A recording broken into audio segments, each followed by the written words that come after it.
ಹೇಗೂ ಬದುಕಬೇಕು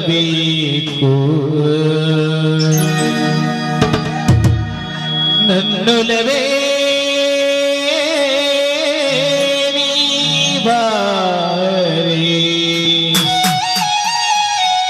ನನ್ನ ಚೆಲುವೆ ಬಲಿಬಾರೆ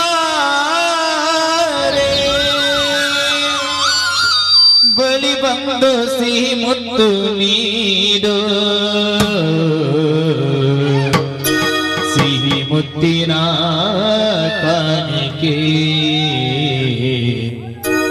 ಬಲಿಬಾರೆ ನನ್ನ ಸನಿಯಕ್ಕೆ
ಸಿಹಿ ಮುತ್ತಿನ ಕಾಣಿಕೆ ಬಲಿಬಾರೆ ನನ್ನ ಸನಿಹಕ್ಕೆ ಸಿಹಿ ಮುತ್ತಿನ ಕಾಣಿಕೆ ಬಲಿಬಾರೆ ನನ್ನ ಸನಿಹಕ್ಕೆ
ಬಾರು ಮೈಲಾರಿ, ಎತ್ತುಗಳನ್ನು ಕಟ್ಟಿ ಬಂದೇನಪ್ಪ?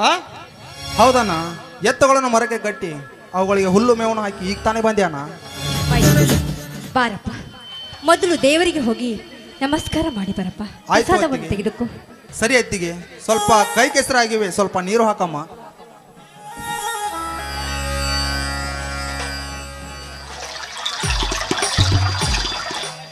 ಅಣ್ಣ ಅತ್ತಿಗೆ ನನಗೆ ಆಶೀರ್ವಾದ ಮಾಡಿ. ಮೈದುನ, ಆ ದೇವರು ನಿನ್ನನ್ನು ಯಾವತ್ತೂ ಚೆನ್ನಾಗಿಟ್ಟಿರ್ಲಿಯಪ್ಪ, ಚೆನ್ನಾಗಿಟ್ಟಿರ್ಲಿ. ಮೈಲಾರಿ, ನಿನಗೆ ನಾನು ಎಷ್ಟು ಸಾರಿ ಹೇಳಿದ್ದೇನು, ನಮ್ಮ ಹಾಗೆ ಹೊಲಗದ್ದೆಗಳಲ್ಲಿ ದುಡಿಯುವುದು ಬೇಡ ಅಂತ. ನಮ್ಮ ಮಾತೇ ಕೇಳ್ತಾ ಇಲ್ಲವಲ್ಲಪ್ಪ ನೀನು. ಹಾ, ಅದು ಸರಿ. ಮೊನ್ನೆ ಪೊಲೀಸ್ ನೌಕರಿಗೆ ಅರ್ಜಿ ಹಾಕಿದ್ಯಲ್ಲ, ಆ ಕೆಲಸಕ್ಕಾದ್ರೂ ಹೋಗಬಾರ್ದೇನೋ? ಅಣ್ಣ ಏನು ಹೇಳುತ್ತಿರುವೇನ ನೀನು? ನಾನು ಪೊಲೀಸ್ ಕೆಲಸಕ್ಕೆ ಅರ್ಜಿ ಹಾಕಿದ್ದು ನಿನ್ನ ಒತ್ತಾಯಕ್ಕೆ ಹೊರತು ನನ್ನ ಮನಸ್ಸಿನಿಂದಲ್ಲ. ಅಣ್ಣ, ಮತ್ತೊಬ್ಬರ ಕೈಗಳ ಕೆಲಸ ಮಾಡುವುದನ್ನು ಬಿಟ್ಟು ಈ ಬಂಗಾರನಂತ ಜಮೀನಲ್ಲಿ ದುಡಿದರೆ ಬಂಗಾರವನ್ನು ತೆಗೆಯಬಹುದೆಂದು ನೀನೇ ಹೇಳಿಕೊಟ್ಟ ಮಾತನ್ನು ಮರೆತು ಬಿಟ್ಟೆಯ ಅಣ್ಣ. ಇಂದು ಡಾಕ್ಟರ್ ಮಕ್ಕಳು ಡಾಕ್ಟರ್ ಆಗ್ಬಹುದು, ಇಂಜಿನಿಯರ್ ಮಕ್ಕಳು ಇಂಜಿನಿಯರ್ ಆಗ್ಬಹುದು. ಅವರಂತೆ ನಾನು ಆಗ್ಬಿಟ್ರೆ ಈ ಭೂಮಿಯಲ್ಲಿ ದುಡಿಯೋರು ಯಾರಣ್ಣ? ಕಾದಿ ಕಾಕಿ ತೊಟ್ಟು ದೊಡ್ಡ ಕಾರಿನಲ್ಲಿ ಮೆರೆಯವರಾಗಲಿ, ದೊಡ್ಡ ದೊಡ್ಡ ಅರಮನೆಯಲ್ಲಿ ಮೆರೆಯವರಾಗಲಿ, ಅವರಿಗೆಲ್ಲ ನಮ್ಮಂತ ರೈತನ ಮಕ್ಕಳೇ ಅನ್ನ ಕೊಟ್ಟು ಸಾಕುತ್ತಿರುವುದೆಂದು ಗರ್ವದಿಂದ ಎದೆ ತಟ್ಟಿಕೊಂಡು ಹೇಳುತ್ತೇನಣ್ಣ, ಎದೆ ತಟ್ಟಿಕೊಂಡು ಹೇಳುತ್ತೇನೆ. ನಿಜವಿದೆ ತಮ್ಮ ಈ ನಿನ್ನ ಮಾತು. ಹಳ್ಳಿಯಲ್ಲಿ ಹುಟ್ಟಿ ಹಳ್ಳಿಯಲ್ಲಿ ದುಡಿಯುವ ರೈತನಿಗೆ ಬೆಲೆಯಲ್ಲಿದೆ ತಮ್ಮ. ನಾವು ಹಾಕಿದ ಅನ್ನ ತಿಂದ ರಾಜಕಾರಣಿಗಳಿಗೆ ಬೆಲೆ ಇದೆ ಅಂದಾಗ ಇಂಥ ಬಡ ರೈತರಿಗೆ ಎಲ್ಲಿದೆಯಪ್ಪ ಈ ಕಾಲದಲ್ಲಿ ಬೆಲೆ? ಅಣ್ಣ, ರಾಜಕೀಯದಲ್ಲಿ ನಿಂತು ಕೋಟಿ ಕೋಟಿ ಹಣ ಸಂಪಾದಿಸಿದ್ರೆ ಏನಾಯ್ತಣ್ಣ? ಹೊಟ್ಟೆಗೇನೆ ನೋಟು ತಿನ್ನೋಕ್ಕಾಗುತ್ತೇನಣ್ಣ? ಹೊಟ್ಟೆಗೆ ನೋಟು ತಿನ್ನೋಕ್ಕಾಗುತ್ತಾ? ಮುಂದೊಂದು ದಿನ ಇದೇ ರೀತಿ ಆದರೆ ಹೊಟ್ಟೆಗೆ ಅನ್ನ ಇಲ್ಲದಿದ್ದಾಗ ತಿಳಿಯುತ್ತದೆ ಈ ರೈತನ ಬೆಲೆ ಏನೆಂಬುದು. ಹೌದಪ್ಪ ಮೈದುನ, ನೀನು ಹೇಳುತ್ತಿರೋ ಮಾತು ನಿಜ. ಈ ರಾಜಕೀಯದವರು ನಮ್ಮ ಮನೆಗೆ ಬಂದು 5 ವರ್ಷಕ್ಕೊಮ್ಮೆ ಬಂದು ಓಟ್ ಕೇಳ್ತಾರೆ. ಅದೇ ಹೌದು, ಗೆದ್ದ ನಂತರ ನಮ್ಮ ಮನೆಗೆ ಬಂದು ನಮ್ಮ ಸಮಸ್ಯೆಯನ್ನ ಯಾಕೆ ಕೇಳೋದಿಲ್ಲ ಅವರು? ಸರಿಯಾಗಿ ಕೇಳಿದೆ ಅತ್ಕಮ್ಮ, ಹೇಳ್ತೀನಿ ಕೇಳು. ನಮ್ಮ ರಾಜ್ಯಕ್ಕೆ ಇರೋದು ಒಬ್ಬರೇ ಒಬ್ಬರು ಮುಖ್ಯಮಂತ್ರಿ. ನಮ್ಮಂಥ ಹಳ್ಳಿಗಳಿರೋದು ಸಾವಿರಾರು.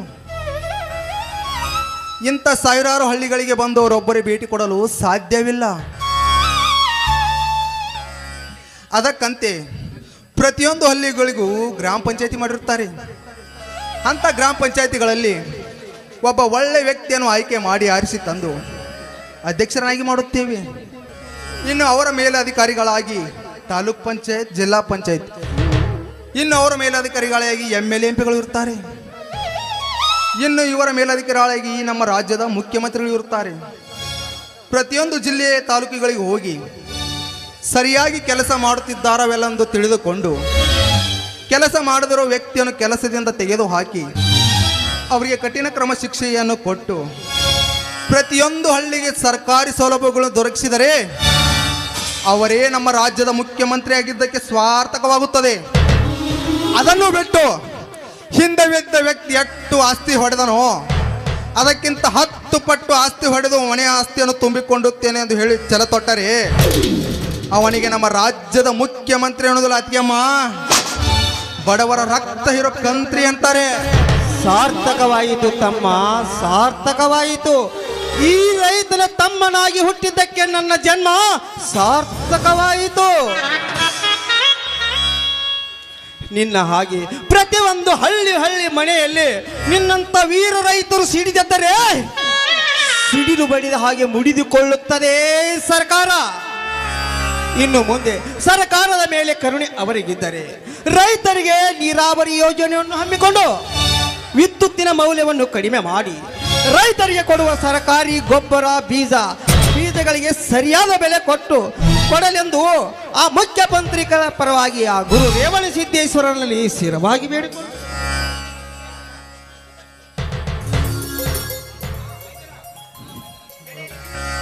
ನಿಲ್ಲಿ. ನಮ್ಮ ತಮ್ಮ ಸಂಗಮೇಶ ಶಾಲೆಗೆ ಕಾಲೇಜಿಗೆ ಹೋಗಕ್ಕೆ ರೆಡಿಯಾಗಿದ್ದಾನೆ. ಅಣ್ಣ, ಅತ್ತಿಗೆ, ನಾನು ಕಾಲೇಜ್ಗೆ ಬೆಂಗಳೂರಿಗೆ ಹೋಗ್ಬೇಕು, ನನಗೆ ಆಶೀರ್ವಾದ ಮಾಡಿ. ಮೈದುನ, ಆ ದೇವರು ನಿನ್ನನ್ನು ಯಾವತ್ತೂ ಚೆನ್ನಾಗಿಟ್ಟಿರ್ಲಿ ಅಪ್ಪ.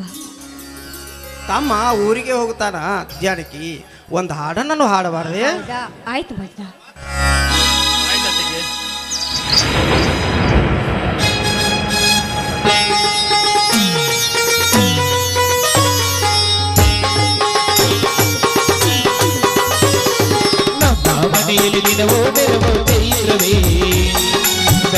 ತಿಂಗಳ ಈ ಪ್ರೀತಿ ಕರಗಲು ಸಾಧ್ಯವೇ ನನ್ನ ಮನೆಯಲ್ಲಿ ದಿನವೋ ಬೆರವೋ ಚೈತ್ರವೇ ಬೆಳದಿಂಗಳ ಈ ಪ್ರೀತಿ ಕರಗಲು ಸಾಧ್ಯವೇ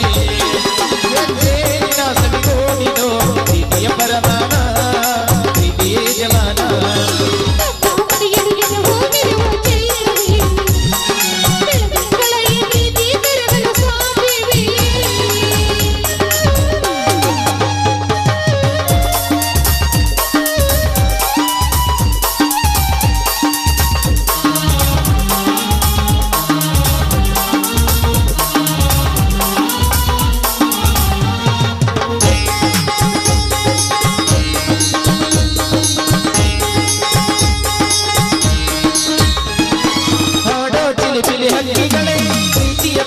ಕೇಳಿರಿ ಕಣ್ಣಿನಂತ ನನ್ನನು ತಾಯಿಯಾದರೂ ನೋಡಿರಿ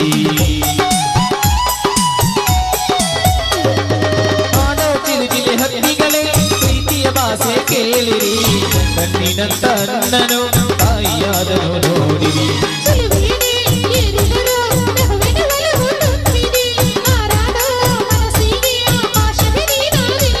ಈ ಕಣ್ಣುಗಳೇ ಕೊಡೆಯಾಗಲಿ ಕಣ್ಣಿನ ಹಣೆಯಲ್ಲೇ